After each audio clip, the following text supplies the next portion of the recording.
Today we are facing some of the greatest challenges of our lives, from our health to political unrest, the environment, financial uncertainty, and the nation's racial divide.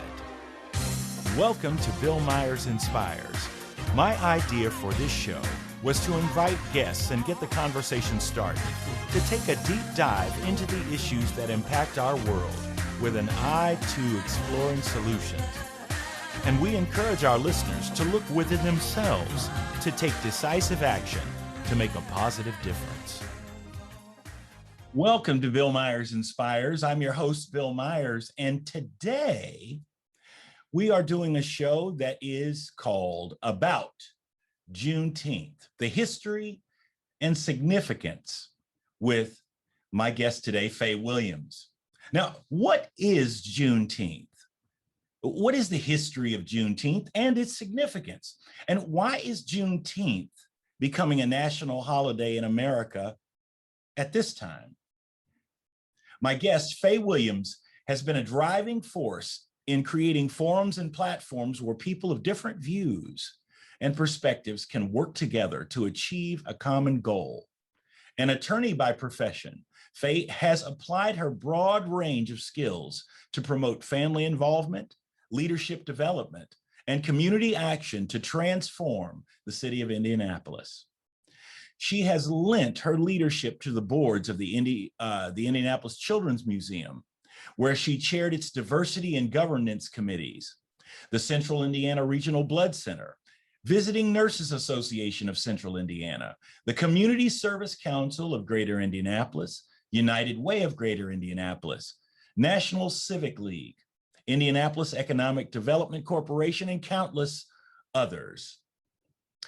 She was a founding board member of the Indianapolis Urban League and president of the Indianapolis Chapter of the Coalition of 100 Black Women, and has been recognized as a B'nai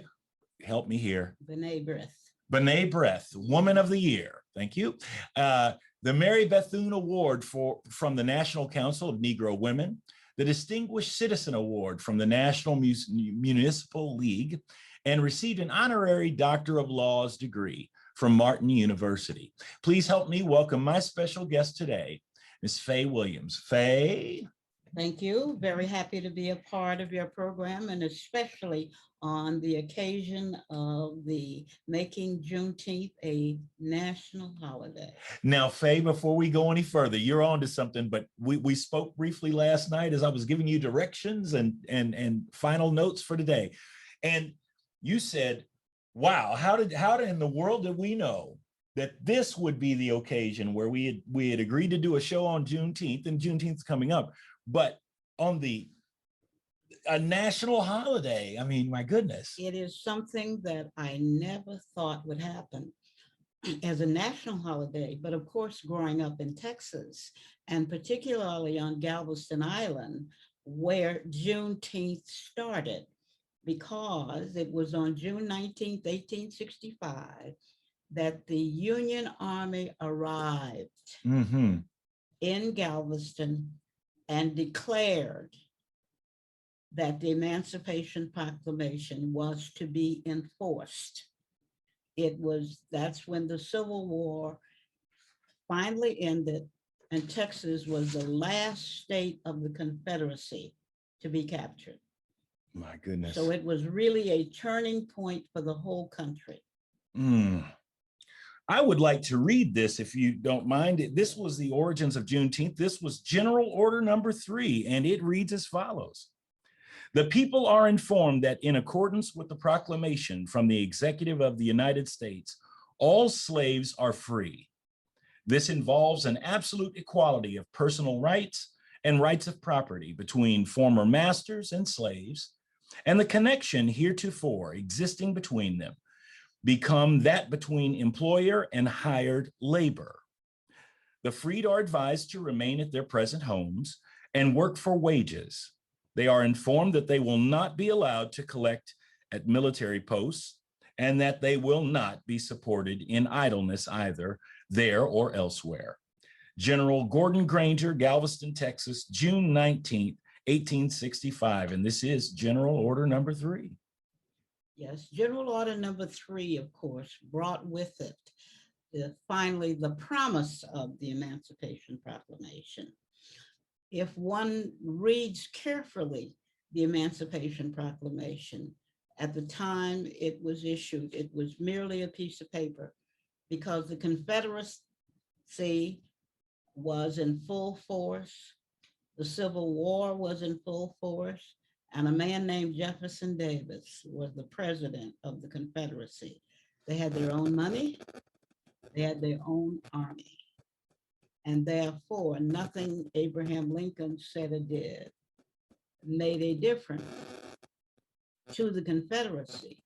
It did do something very significant in that it changed the direction of the Civil War, because it says all slaves in states that are in rebellion are to be free. But it also did something else. It welcomed African Americans into the Union Army. And by making them a part of the war effort, it means that they were fighting for their own freedom. And now this was the Emancipation Proclamation did this. The Emancipation Proclamation was issued against the slave states that were in rebellion. Okay. There were 4 slave states that didn't join the Confederacy. Kentucky was one of them. Mm-hmm. The 4 states, Maryland, Missouri,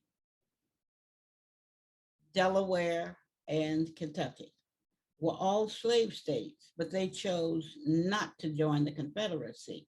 So Lincoln's Emancipation Proclamation did not impact at all the slaves in those states. It did, however, in the 11 states of the Confederacy, which were the Deep South, Mississippi, Alabama, Texas. Now, the 11 states then established their own tax system, their own financial base, and continued to fight the war. The Confederate Army, however, surrendered in April of 1865. That's when there are pictures of General Robert E. Lee surrendering to General Grant. At Appomattox. Okay. Yes. That spelled the surrender. However, it took a few more months for the Texans to come under the fold. That was in June. The folklore is that Texas had been its own independent country, and it had tried to become independent again. And therefore, that's why the holdout. Now, you mentioned something a moment ago when you were identifying the 4 states. I was surprised to hear Delaware, because Delaware is clearly in the North. You know what I mean? That was one of them that was a slave state. Well, but Delaware is close to Virginia. Oh, well, that's true. And remember, Virginia was a very important part of the Civil War. Right. In fact, that was the seat of the Confederacy. Okay. Was there.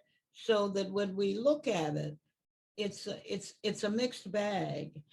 And Indiana, of course, was very divided. That because it was not a slave state, but it was a state friendly to the slave trade. Okay. As there were, and we have to look at how complex the whole issue was, because as the North were trying to become manufacturing based, the South was still the breadbasket and the feeding, and the slaves were the free labor for the agricultural industry. So there were a lot of rich people in Mississippi, white people, but once slavery ended and their major product and workforce was gone, Mississippi has been a poor state ever since. Wow. Yeah, that's very fascinating. I had a conversation with one of my guests, Tom DeWolf, and he was talking about the economic system of America. And he mentioned that prior to the New York Stock Exchange, it was called the New York Cotton Exchange. So that settles. It was a major product. The major product. One of the largest buildings on Galveston Island was the Cotton Exchange. My father was a longshoreman. And the major product being shipped out of Galveston, being loaded by black men, was cotton. And the Cotton Exchange, the longshoremen in Galveston became one of the first organized labor in 1889. And they still tend to celebrate a lot of the longshoremen. Of course, now the shipping industry has just about gone from Galveston. There's a little of it left, but now tourism and cruise shipping is the most thing. But I'd like to tell you a story about my first Juneteenth. My father was from a town called Brazoria, which is a rural area about 50 miles from Galveston, where I was born. And Juneteenth was a big celebration there. And at 4 years old, my father took me there because by that time, I was the oldest of three at 4, and my mother had to stay home with the two younger brothers. The program at that Juneteenth celebration was something that has stuck with me all my life, because the reading of the Emancipation Proclamation was not the most important event. It was that 10-year-old girl who performed, I would say, rather than recited, General Order 3. And when she said the phrase that ends with absolute equality, the crowd just clapped and clapped for her. And I say that was my first role model, because I looked forward to being on the stage with people clapping for me. Wow. Wow. I can see how that could be very inspiring. That could be very inspiring. But the other thing there were two people on the stage who had been slaves, and they were honored. It's the only time I ever remember being at a program where live people who had been slaves were part of the group being honored. And I walked away, and they talked about buying and selling people. And in my 4-year-old mind, I thought they went to the store and bought them. Wow. So finally, my father took me down to the wharves in Galveston to show me where the slave ships came in and where they had auctions. That, you know, just discussing the process of slavery is just one that it just feels, it's just difficult, because it's hard to wrap your head around the idea, because you experienced at least being able to be in the presence of former slaves, and I just can't imagine the impact of that. I went to Texas Southern University undergrad, and there was a class on slavery around the world, and you learned about other places and times in which there had been slaves. The American slave system was one of the more unique ones. When other civilizations were enslaved, usually they didn't take them from their home. They didn't break up families. They didn't prohibit them having education. The Romans enslaved the Greeks, but the Greek culture was still allowed to prevail. Wow. You know, this is rich. This is rich. And we're coming up on our first break, Fay, and we're going to take that break, and then we'll come back and dive in a little bit more. But this is fascinating. Again, we are here today talking about Juneteenth with my special guest, Fay Williams, and we'll be back in just a moment. Today, we are facing some of the greatest challenges of our lives, from our health to political unrest, the environment, financial uncertainty, and the nation's racial divide. Tune in every Friday at 3 p.m. Eastern Standard Time for Bill Myers Inspires as he and his guests take a deep dive into the issues that impact our world with an eye to exploring solutions. Emmy Award-winning actor Bill Myers is an accomplished actor, jazz musician, filmmaker, writer, educator, and speaker. As a biracial man who's both Black and white, Bill leverages his background, talents, and voice through creativity, compassion, and connection as activism for social justice to focus on uniting the divide and compelling change. Bill Myers Inspires encourages listeners to look within themselves and take decisive action to make a positive difference. For more information, visit his website, billmyersinspires.com, and sign in for the latest news and updates.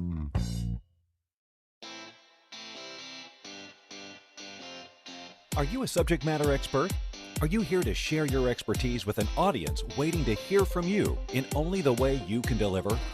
Are you ready to have your voice amplified across the airwaves? Inspired Choices Network has a global radio platform streaming to millions of people across the world. Professionally produced and supported by an accomplished team every step of the way, you can broadcast from anywhere in the world, knowing your voice matters, and we ensure it is delivered with ease and efficiency. Eager to hear your message, the world awaits. Contact us today to become an Inspired Choices Network radio host. Email become a host at inspiredchoicesnetwork.com.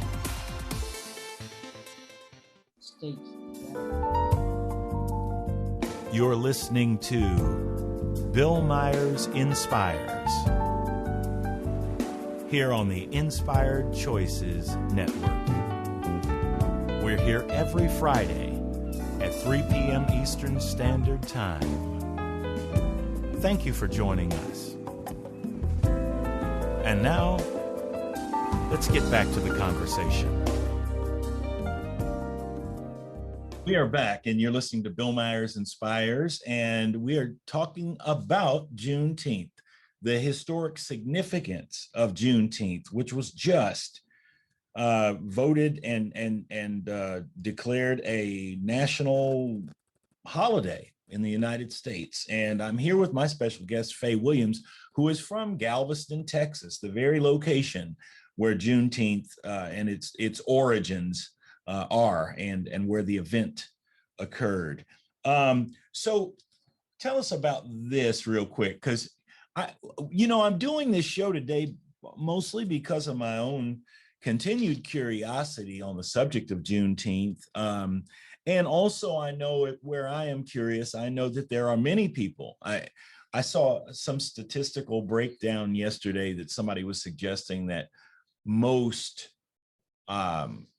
Blacks in America know about Juneteenth. I would argue that's probably not true. I would bet you if I walk out here and just started stopping people, they would go, yeah, I don't really know. So the purpose of this show is to get underneath this so that we can know what the significance and what Juneteenth is all about. Because again, we've just declared it a holiday, but I would argue that I don't believe most of America really is clued in on what that is. I bet it's pretty strange to them. So hopefully we can shed light on that today. So Fay, you just shared with me this book.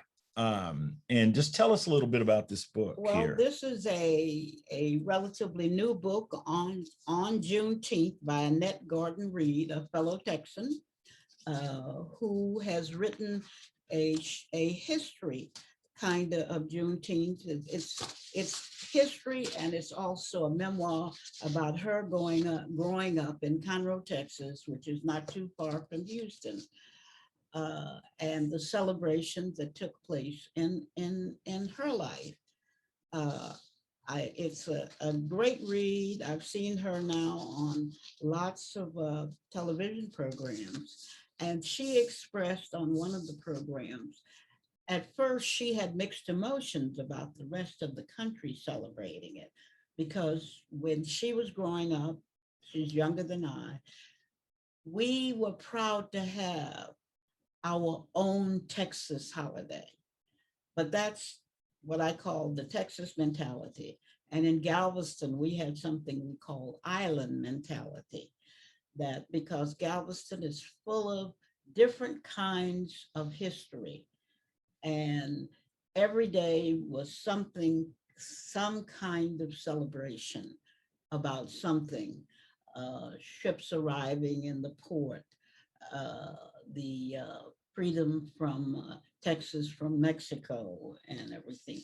So when Juneteenth was equally celebrated as some of the other things like San Jacinto Day and Alamo Day. So if you grew up in a celebratory atmosphere, as those of us who grew up in Texas did, Mhm. Juneteenth was special because it was yours, but you also knew that other people had lots of different ways in which they celebrated. Mhm. Wow. Well, that's fascinating. So you just gave me a whole lot on Galveston and that area, and the pride, the pride that you speak of, that of being of growing up there, and that's amazing. So Okay, I have another thing that okay. Juneteenth was celebrated along with other incidents that was going on. In 1941, Joe Louis became the world heavyweight champion, and that became the theme of Juneteenth. And the story in the daily newspaper, the headline is Negroes here celebrate 10th and Louis win. Mm. In 1870, when the 15th Amendment, which was the first right to vote for the newly freed slaves, is that they called themselves 15th Amendment citizens, were marching. At the end of World War II, I remember vaguely the talking about a double V, victory at home and victory abroad, because the year before, in 1943, that is, the Smith versus Allwright case, where the Lonnie Smith, the Black dentist in Houston, had sued to win the right to vote in the primary elections. And that was celebrated. And Lonnie Smith was all over the place talking about it. Mm-hmm. And then another year, we celebrated the integration of the law school at University of Texas. But again, there was always something to celebrate. So as we live through times in which there are all of this sadness, it was always important that we celebrated the good things about our lives and tied them in with the beginnings of freedom. Mm. Wow. That's wonderful. That's wonderful. Spirit building, spirit grounding, to take pride in these events that are happening, and to lift them up, the big victories, the little victories, they're victories. Mm-hmm. So celebration that's really pretty wonderful. I am very curious. I want to sort of throw a wrench in right now, because I'm curious, because I was sharing with you prior, but I will bring the audience along with us on this. I was formerly president of the African American Jazz Caucus, and I served on the board for a number of years with jazz legend and Indianapolis native, Dr. Larry Ridley, who was the executive director and also one of the founders of the African American Jazz Caucus, which is based out of New York City. And during the time that I served on the board, and then even more so when I became president, one of the members that I engaged on significant number of events was a gentleman named the Reverend Dr. Ronald Myers, who was a medical doctor, and he was originally, I believe, from Arkansas, I believe, but he lived and worked in Mississippi. And Ron Myers was indeed someone who was probably the biggest advocate for Juneteenth of anyone I've ever come across in my life. In fact, he was so incredibly committed to Juneteenth becoming a national holiday. Now, I must say, he piggybacked on about every event that we were doing as the Jazz Caucus to bring his agenda. It got to a point where his agenda was almost overtaking the idea of what we were there for. And so I had to sort of back up a little bit from that. And I did not understand as much as my limited knowledge of Juneteenth, I had thought certainly the idea of the commemoration piece, I understood that, but I was not necessarily in the same place of a holiday because I was feeling like there was more shame attached to the idea of Juneteenth. I think it's. Yeah, they got the word late. Yeah, I mean, like 2 years later or whatever it was like, wow, I think that's national shame. And I don't, that's like the death of Emmett Till or something. These are national shames to me. I don't see that as something we would celebrate. But again, so help me with that because. Well, the first thing I say to people who tell me that, have you ever read the Emancipation Proclamation? If you read it, you understood that it was geared toward the states that had quit the Union and joined the Confederacy. Right. If you understood that there were 4 slave states that didn't join, then you knew it was not a complete act. And as each of those 11 states of the Confederacy fell, that's when the Emancipation Proclamation took on meaning. What I would like to see is an organization of what I would call Juneteenth scholars, and they would go to all of the 11 states of the Confederacy and find out, when did the Union Army come to enforce the Emancipation Proclamation? That's when their slaves were freed, not upon the issuance of, because the Confederates was another republic exercising its own laws. And back to General Order 3, there are 5 orders. And one of them, as a lawyer, which I take very seriously, it says, all acts of the Confederacy are null and void. So it means then that those acts which were passed by those 11 legislators as they met, and each of those states had to be readmitted to the Union. Okay. So there was a process for readmission. Texas, again, was the last state to be captured and one of the last to get back into the Union. Tennessee was the first one to come back into the Union in 1866. And each one of them, little by little, as the Union Army prevailed in their respective capitals, they were readmitted. And that's why we call it the Reconstruction period, because we were reconstructing and putting the Union back together. And there was a process for doing that because they had been expelled from Congress.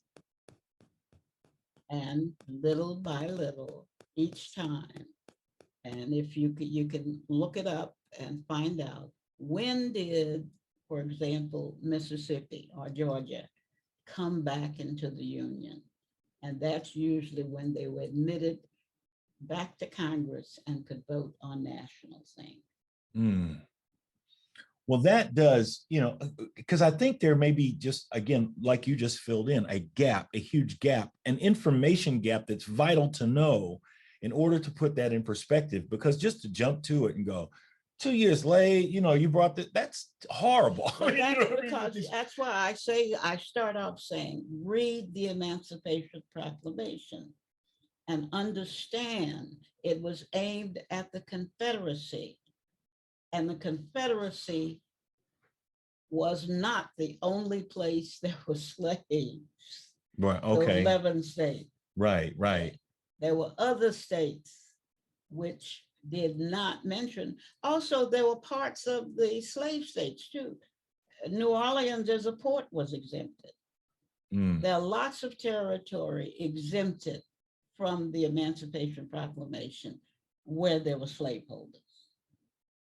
Why the exemption? I mean, political battles. Okay. Remember, this was a power struggle. Sure. Wow. The Union was just starting. There's a speech by Lincoln where he says that if he could save the Union and not free any slaves, he would do it.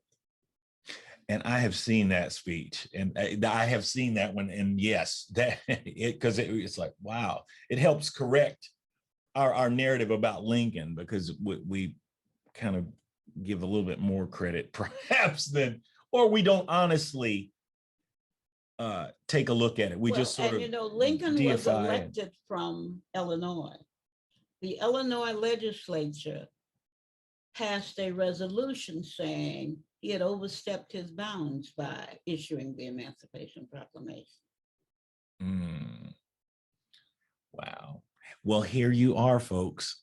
Here we are with Fay Williams. She's laying it all out for you. She's schooling us all. So, and I really want to encourage people to read some of the documents, and the history that I talked about is that if I would not have been born in Galveston in a family that some of whom still live on land they got from the Freedmen's Bureau in Matagorda County, Texas, I would not know what I know. But to my father's father, Juneteenth was a high holy day that we celebrated. He was a very frugal man, except on Juneteenth. He would kill a cow, have a roast and everything, but he didn't celebrate Christmas or Easter. But Juneteenth was high. And now he was born in 1872, but his parents were, because they had been slaves, they instilled in all their children the whole meaning. And of course, some of us heard the story, 40 acres and a mule, but what they don't understand, the land was not given, it was sold. Okay. See, it's rich here, folks. It's rich. We're going to take that break and we'll be right back in just a minute. You are listening to Bill Myers Inspires with my special guest, Fay Williams. And today's show is about Juneteenth. And we'll be back in just a moment. Today, we are facing some of the greatest challenges of our lives, from our health to political unrest, the environment, financial uncertainty, and the nation's racial divide. Tune in every Friday at 3 p.m. Eastern Standard Time for Bill Myers Inspires, as he and his guests take a deep dive into the issues that impact our world with an eye to exploring solutions. Emmy Award-winning actor Bill Myers is an accomplished actor, jazz musician, filmmaker, writer, educator, and speaker. As a biracial man who's both black and white, Bill leverages his background, talent, and voice through creativity, compassion, and connection as activism for social justice to focus on uniting the divide and compelling change. Bill Myers Inspires encourages listeners to look within themselves and take decisive action to make a positive difference. For more information, visit his website, BillMyersInspires.com, and sign in for the latest news and updates.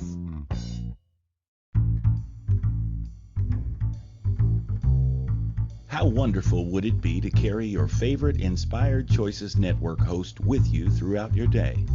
Well, now you can. Inspired Choices Network now has its very own mobile app. Our free app offers live streaming shows, along with thousands of podcasts and TV episodes. Our shows cover a wide variety of topics. Whether you're waking up with us, carrying us through the day, and taking us to bed with you, we're always here for you to enjoy. We're easy to find. Just search for Inspired Choices Network in the Apple App Store or Google Play Store. Even though they didn't. You're listening to Bill Myers Inspires here on the Inspired Choices Network. We're here every Friday at 3 p.m. Eastern Standard Time. Thank you for joining us. And now, let's get back to the conversation. We are back, and you're listening to Bill Myers Inspires. And today, our show is about Juneteenth with my special guest, Fay Williams. Now, Fay, during the break just now, you were sharing some information with me that I think should be shared with our audience regarding the slave states. And I don't even want to set that up because I want you to set that up as you are looking at this document. Well, it's important to note that the 13th Amendment, which became a part of the Constitution, did not take effect until after the Civil War was over. And that is what made slavery uniformly illegal in the country. And that was passed in December of 1865.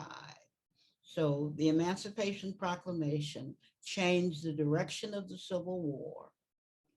The General Order 3, or the first 5 orders, of which General Order 3 is what we talk about, was the one which actually freed the slaves to enforce the Emancipation Proclamation. But proclamations can be wiped out. A constitutional amendment is what stays with us. So in December of 1865, we finally passed the 13th Amendment, which actually says that slavery is forbidden in the states. And it's important to note that there were states that had not joined the Confederacy, basically Delaware and Kentucky, who at first voted against the 13th Amendment. Now, the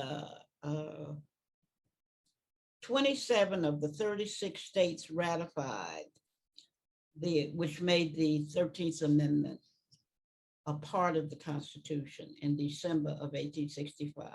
It had passed Congress that February. And of course, that February, some of these slaveholding states were not back into the Union yet. Mm.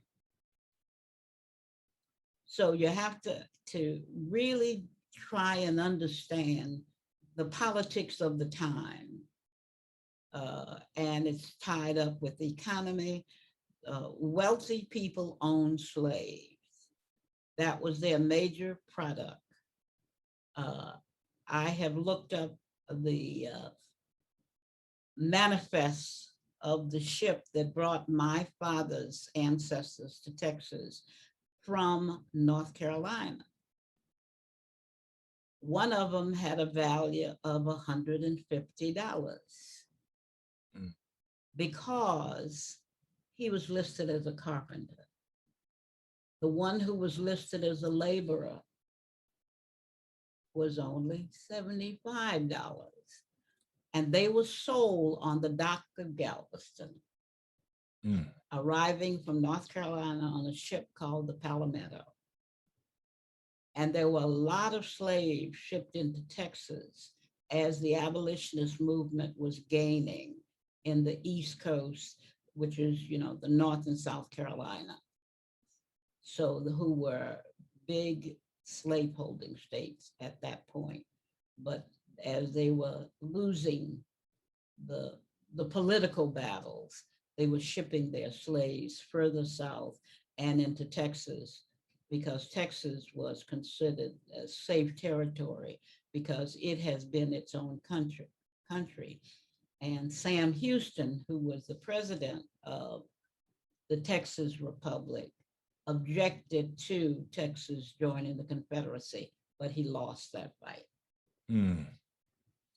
Yeah, it's important to note the sequence of these events, because that tells a little story, a little more details in the story, and those details make a huge difference, because like I said, these things sort of just get glossed over. As Emancipation Proclamation, 13th Amendment, no one's generally reminding us that not everybody bought into this and not everybody was on board yet. So the way it's taught is just sort of blanket, and all those details, all those really intricate details matter. And well, I think part of the struggle we are going through now about the critical race theory is how much truth do we want?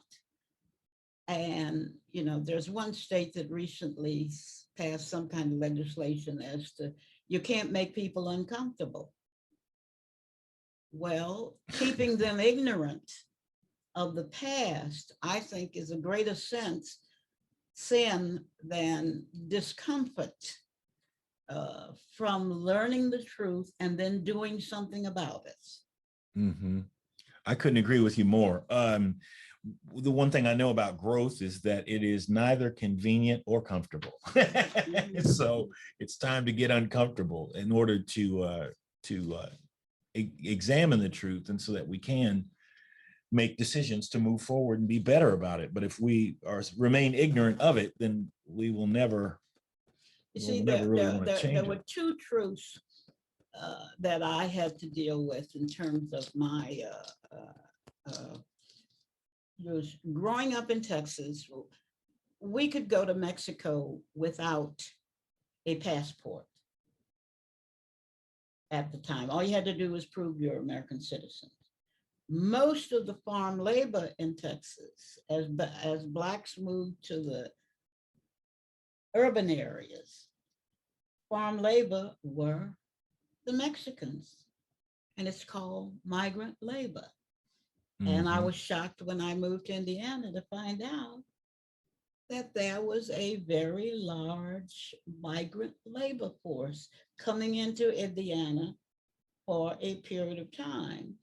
And I got involved in an organization that was that was called AMOS, the Association of Migrant Opportunity Service.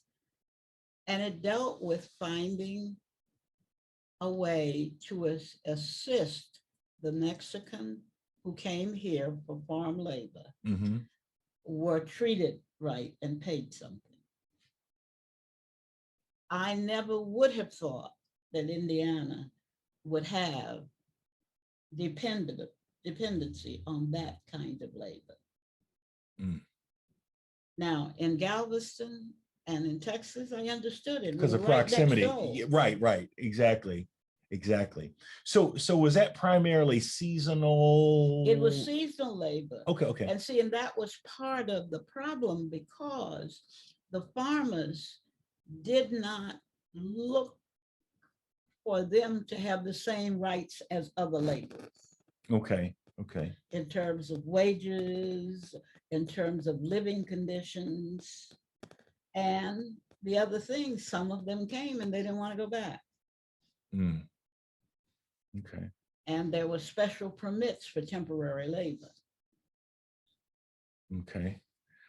Yeah, it's very interesting. I think there is, so you were shocked to find that we had such a large migrant worker force here in Indiana. Exactly. Because we are not next door. We're not next door to any. Yeah. Wow. And that they tended to come without families. Most of the Galveston Island, when I was growing up, was a third Hispanic, a third Anglo, and a third Black. But most of the Mexicans who I knew and lived around were family groupings. They came from Mexico as families. In Indiana, it was mostly single men in the labor camp, in the camps around here. And that's a very different kind of thing. And that helped me look at my mother's family. My mother's from Louisiana, was born in Louisiana. And I learned the difference between French migration and the English and Western European, is that the English bought families with them. They settled Jamestown and all like that. The French were basically explorers, which is why we have a lot of Creoles, men only. Yeah. And they tended to interact with slave women. Such interactions. Thank God for those interactions. I wouldn't be here if there weren't some of those kind of interactions. So you are listening to our show today, which is about Juneteenth, with my special guest, Fay Williams. And we're going to take a break, and we'll be right back in just a minute. Today, we are facing some of the greatest challenges of our lives, from our health to political unrest, the environment, financial uncertainty, and the nation's racial divide. Tune in every Friday at 3 p.m. Eastern Standard Time for Bill Myers Inspires, as he and his guests take a deep dive into the issues that impact our world with an eye to exploring solutions. Emmy Award-winning actor Bill Myers is an accomplished actor, jazz musician, filmmaker, writer, educator, and speaker. As a biracial man who's both Black and white, Bill leverages his background, talents, and voice through creativity, compassion, and connection as activism for social justice to focus on uniting the divide and compelling change. Bill Myers Inspires encourages listeners to look within themselves and take decisive action to make a positive difference. For more information, visit his website, billmyersinspires.com, and sign in for the latest news and updates.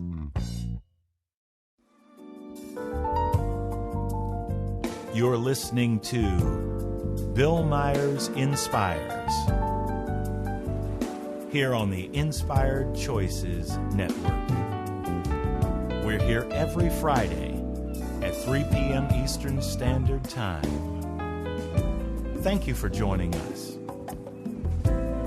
And now, let's get back to the conversation. We are back. You're listening to Bill Myers Inspires. I'm your host, Bill Myers, with my special guest, Fay Williams. Now, we're talking about Juneteenth today. And so you've got, it's such a rich history of not only knowledge about Juneteenth, but even as much about Galveston and the community of Galveston, and is amazing. But I've got a concern, a question that I want to float very quickly, and that is, at this time, with racial tensions being at a very high sort of peak place, and the voting rights stuff and all the challenges and all of those things that are going on, the likelihood of this at this particular time, that something like Juneteenth would pass with flying colors with the Republican buy-in, to me, feels disingenuous at best. And I only say that as much as, and I'm not trying to be cynical, I'm not trying to be pessimistic, but I certainly don't trust it, because there are too many moves that are going sort of in a contrary way with regards to Blacks in America. So suddenly to have this almost unanimous vote from Republicans saying, yay, yeah, we're for this, I don't see that. that seems otherworldly at this time. Because I was thinking about Ron Myers. I wrote a nice post about Ron and saying, I know he's dancing in heaven right now because of his work was finally fulfilled. Regardless of what my opinion was about it, it's a victory. And I now look at his work in a different light and say, hey, amen to to that work. But that would have been far more likely to pass 10 years ago than today. And I'm saying now, with the tensions being as high as they are, and for this thing to sort of sweep through without even really any real contesting it, I mean, that level of Republican buy-in, I will compare it to another statement very quickly, and then I will let you jump in there. And it was Mitch McConnell on the topic of reparations, and Mitch McConnell says, we already did reparations. You had Barack Obama as president. Again, that is a disconnect, but that's a cheap shot on so many levels to say, well, we gave you that. And I just feel like Juneteenth could be that second bone thrown out there that says, we gave you that holiday too. What else do you want? You know what I mean? And so I hate to be cynical, but it's hard for me to sleep comfortably and say that has changed. Their hearts have melted. I think that it is always political expediency. I do not expect people to do the right thing, because I know often they have the wrong reasons. And I look at the reason behind it. I see it as a great thing, and it is playing worldwide. Remember, we have suffered badly on the world stage. Mm-hmm. So doing something that appears to be generous, forgiving spirit, but we still have to keep our eye on the prize and make sure that we did what we did in 2020 in terms of voter turnout. I want to see more people participate in the daily affairs of government. I am troubled by the fact that the people who are celebrating have never attended a meeting of city council, election board, and everything. And I want the celebration to extend to more political education and political activisms, that we celebrate Juneteenth because it is a great reminder of being free, but how we use the freedom makes a big difference. And it's by using the rights which all of the amendments to the Constitution extend to us, but still taking the time to appreciate and celebrate. Amen. Well, I appreciate you and you sharing not just that statement, but sharing your time here today and the work that you've done in Indianapolis and the community and your steadfastness in being active and the promotion of activism on the part of others. I mean, I think that is deeply needed, and I just commend you, Fay, for being Fay. Wonder Woman. I've enjoyed it. I've met wonderful people in my life in Indiana. Mm-hmm. And I am very proud of some of the people that I have met and influenced over the years, that they continue to be activists. Mm-hmm. That is so wonderful. That is so wonderful. And I know that we here in Indianapolis are grateful that you landed here. So yes, so today we are talking about Juneteenth, and my guest, Fay Williams, it's been a pleasure having her with us today. And I would ask you, the audience, to take a look at some of these documents, the Emancipation Proclamation and others, and read for yourself, because I think that there is a wealth of knowledge to be gained there. Thank you so much for tuning in, and we'll see you here next week.